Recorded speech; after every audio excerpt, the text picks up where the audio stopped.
So the Bank of England have had their November monetary policy meeting, and here are the headlines. The biggest base rate interest rise since 1989 of 0.75%, taking the base rate up to 3%. This is the highest it's been since the 2008 financial crisis, and this is the 8th consecutive rise in a row. They're doing this to try and curb inflation, which they say is over 10%. Of course, this 10% is by their own measures, and we all know and we can see in our day-to-day lives that it's actually much higher than this. Now, as a general rule of thumb, what I like to do is just double the figure they give me, due to their continued massaging and fiddling of the figures and lagging indicators. They forecast they're going to have to increase rates further from here, but they state that they don't think they're going to have to go as high as the markets predict. Currently, the markets are saying it's going to end up at about 5 or 6% sometime next year. They're saying they don't think they'll have to go that high. So based on that, a rough estimate is going to be anywhere from where we are now, which is 3%, to the lower end of where the markets think we're going to be, which is 5%. So somewhere between there is a good guess, really. Now, this meeting really gave off a Jekyll and Hyde type of vibe.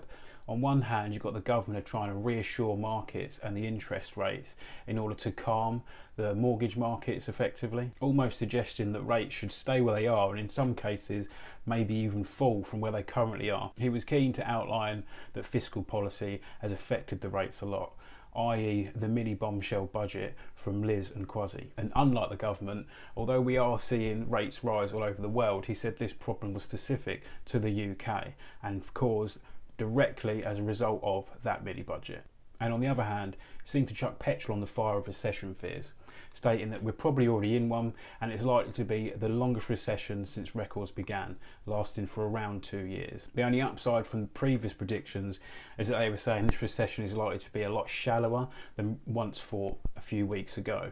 However, he did state that unemployment during this recession would peak at about 6.5%. Now, I understand this is all based on if, buts, maybes and forever changing forecasts, but I can't help but feel that the Bank of England is a lot more honest than the government. The government is also set to announce the autumn statement on the 17th of November, which it previously pushed back a few weeks. And I believe in my heart of hearts that if this wasn't pushed back and it was done before the Bank of England had their meeting, then I don't think the rate rise would have been as big as it was.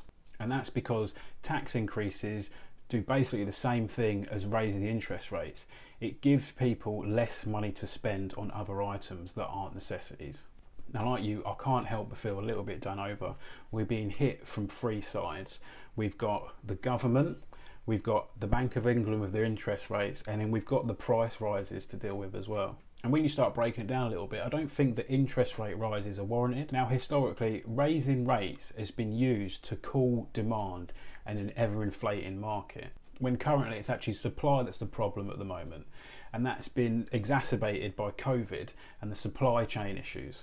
Top that off with the war in Ukraine, and that is bringing up the wholesale gas prices, which is bringing up energy prices and also affecting food prices. And it's not like the Bank of England doesn't know this. They've mentioned it in every single meeting they've had, and it's one of the key points they come back to and come back to and come back to.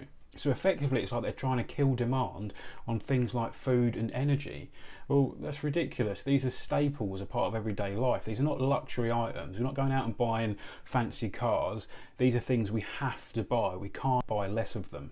And I think that once the supply chain issues sort themselves out and the war in Ukraine hopefully subsides, that these issues will go away by themselves, and the interest rates, they're just hurting us at the wrong time. We're currently in and staring down a massive recession.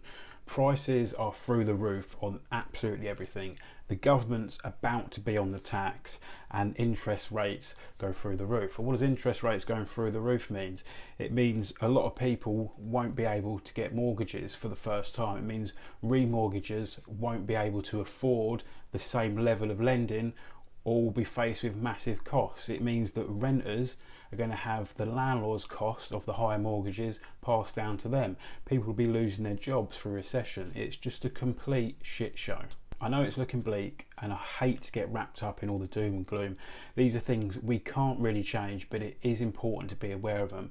However, there are things in our control which we can change and make sure we're as prepared as we can be for what's coming ahead. So check out some of my other videos on tips on how to do this.